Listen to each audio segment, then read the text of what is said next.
sort of jelly-ish substance. It's very thick, tough. I wouldn't want to eat it. Don't ask me any more about it. I don't know the ins and outs of how fermentation works.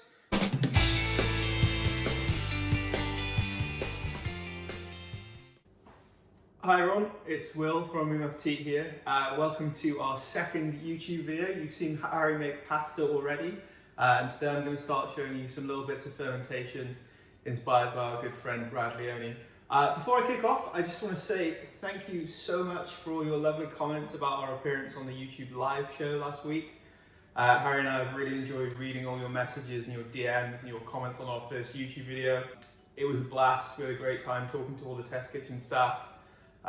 You know, getting told off by Brad for putting him in the wrong place on the McDonald's chart was a particular highlight. Oh, you guys that one up. So today I am going to be showing you how to make kombucha. It's a pretty straightforward process actually. All you really need is patience and a little bit of time and some sugar and one of these, a kombucha SCOBY, which I have today courtesy of a good friend of mine who I actually gave him some SCOBY about a year and a half ago, and then he has kept making the kombucha. SCOBY stands for the symbiotic culture of bacteria and yeast, and effectively all it is a fermenting agent. The bacteria and the yeasts in the SCOBY, which I'll show you now, it's a sort of, it looks and feels absolutely disgusting. It's basically like a sort of jelly almost, and it kind of forms these weird and wonderful layers. I'm aware I'm dripping all over the table here. And basically what it is, bacteria and yeast that feed on the sugar in the tea that you make and create the fermentation through a very complicated process that I don't really understand, so I won't try and explain it, but it's magic. And in a week's time, this weird brown liquid will be turned into delicious fizzy kombucha that you can drink and flavour in any way you want. You can buy them on the internet. You can also actually make them from your own. So if you buy kombucha in a shop, you can make it, but it's quite a long-winded process. It'll take you a few weeks. Much easier to just buy them. You can buy them on Amazon and stuff. And there's lots of sort of dedicated fermentation stores online. Before I kick off with the fermentation, I do just want to clear something up for a few of you who've been asking. I am not SAMWELL TARLY from Game of Thrones. I'm not related to SAMWELL TARLY from Game of Thrones. I've never met him. I've never actually even watched Game of Thrones, but I am aware that I do look extremely like him. I imagine that Harry will edit a picture of him next to me. We need to give this wonderful SCOBY something to feed on, and that comes in the form of sugar. We need 1 cup of sugar. I'm using golden caster sugar from Sainsbury's, one of the best supermarkets. Please sponsor us. But you can use regular white sugar, you can use brown sugar, you can use muscovado sugar. Basically, it just needs to be sugary so that the yeast and bacteria have something to eat so that they can ferment. So we need 1 cup of sugar. A cup in grams is, I don't actually know, I'm afraid, but most of you watching this are probably American. And so we'll go with cups to dissolve the sugar. So I'm going to put it into this pan. There you go. I also like to add a little splash of honey, just for a little slightly different kind of sweetness. So just kind of no real measurement on that one, just like a decent squeeze of it into the pan. Stick it on a pretty sort of low heat. All we want to do here really is basically just dissolve the sugar into the water. Got a little spoon here, just give it a stir. Make sure it's all kind of nicely incorporated. So the beautiful thing about kombucha is that really it's pretty imprecise as an art. You don't really need a recipe. I'm not using a recipe today, I'm just kind of freeballing it a little bit. But there are lots on the internet. So if you just search kombucha recipe, you'll be able to find a good one. This is quite boring. Feel free to go on Twitter, scan your Instagram while we wait. So we're going to use about 3.5 litres of water, cup of sugar, and then we're going to use 7 tea bags. And these are just very bog standard, like English breakfast tea. You know, you can use leaf tea, you can use green tea.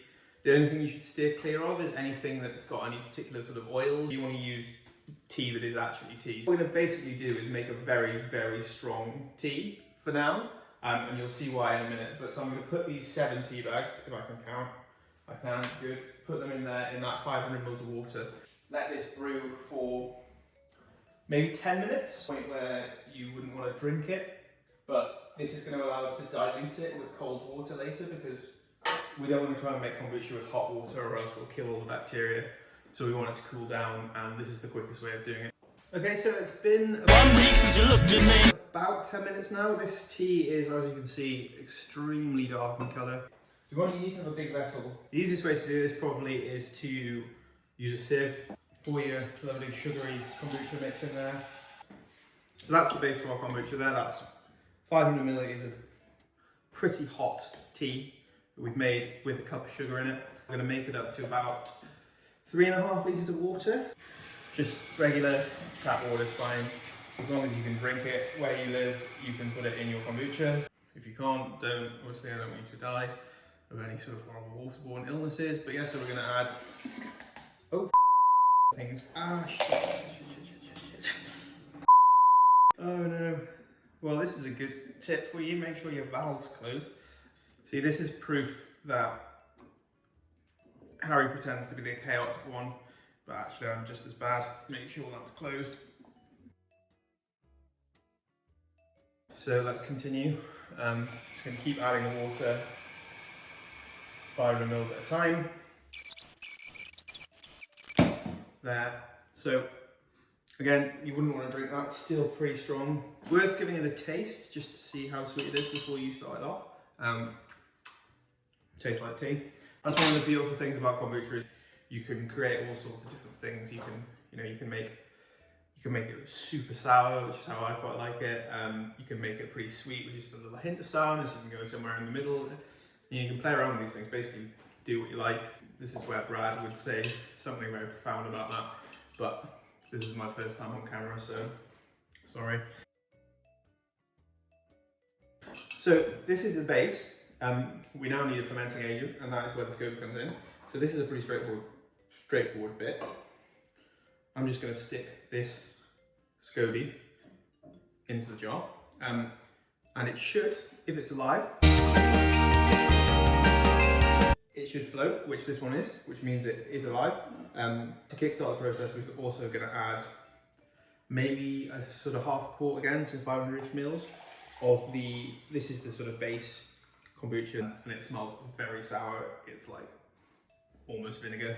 You wouldn't want to drink this or turn it into something to drink, but you want to stick it in here and it will sort of kickstart the fermentation. So that's going to go in there, like so. And then we have it. That is your base for making kombucha. We will leave this for a few days, and basically it will do its magic. The bacteria will get going, start eating the sugar.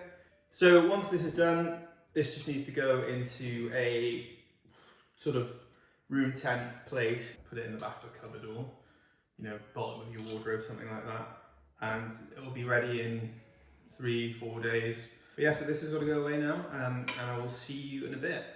Welcome back. It's been 2-ish days since we did our first little bit of fermentation. First batch of kombucha ready to go. Welcome to this new improved camera angle where you can now see the bench. So we're ready to crack on with part number 2, which is going to be the second fermentation. Again, don't ask me too much about the science. Pretty minimal equipment and process for this one. You need your kombucha with your SCOBY in. It's sort of sour, sweet, delicious, fruity, lovely, really nice. So that's ready to go. So we need that. We need some more sugar for our lovely bacteria in here to eat. So we're using the same golden custard sugar as we did last time. And then the other thing you need, besides some bottles to ferment it in, using proper kiln ones. Don't use cheap ones, they'll start to explode and you will be covered in glass, and that's not a good thing. Also, what you need is some sort of a flavouring agent, because kombucha on its own is fine and it's pretty tasty, but you want it to have a little bit of something else. You can use sort of fresh fruit, use apple juice, orange juice, whatever you want, or sort of, fresh fruits and vegetables. Put whole strawberries, bits of ginger. You can do what I'm going to do today, which is going to use a concentrate of, in this case, hibiscus.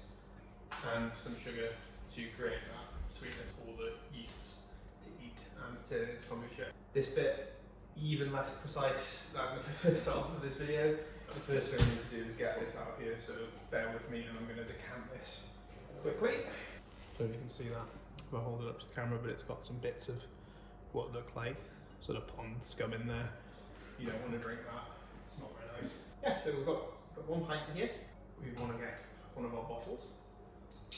Kill the brand. If you're looking for sponsorship opportunities, we are open to the idea.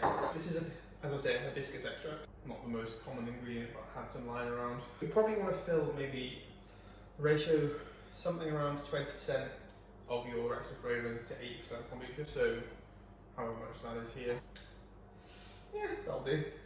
Just kind of a little bit. A couple of teaspoons maybe, if you were measuring, and it's going to go everywhere if you do it like this. But that's fine, it's part of the fun. And then your next bit, very complicated, just pour the kombucha into the bucket, like so. Doesn't take a rocket scientist to do this. Key thing here is you don't want to fill this the whole way to the top, because the gas that comes out of this needs a little space so it can reconstitute into the liquid and create the carbonation. Again, do not ask me how that works. Close the lid, give it a little shake to get everything nicely mixed up. Get the sugar off the bottom, like so. It's already starting to fizz if you shake it up, which is a good sign. And there we have our beautifully bottled kombucha. Come back in a couple of days. 3 days later. Welcome back to part three of our video about kombucha. I know. Yes, man? So I'm now in the backyard. 3 days have passed since I boiled these beautiful kombuchas here. And we're going to give them a drink now. They should be ready. You can see there, if you look, they're nice and foamy, ready. That's a good sign. I've come outside because I have past experience of these exploding and going everywhere. Oh, that's a nice sound. This is not too fizzy. It's a little bit fizzy, but it's not super fizzy. Cheers.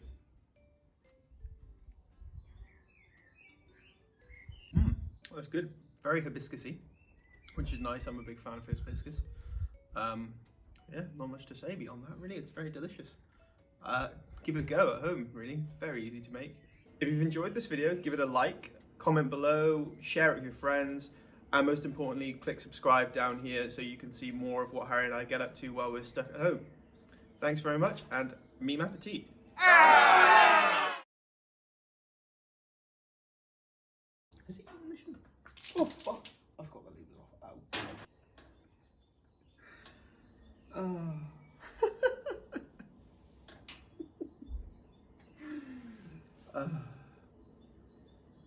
Bon appetit.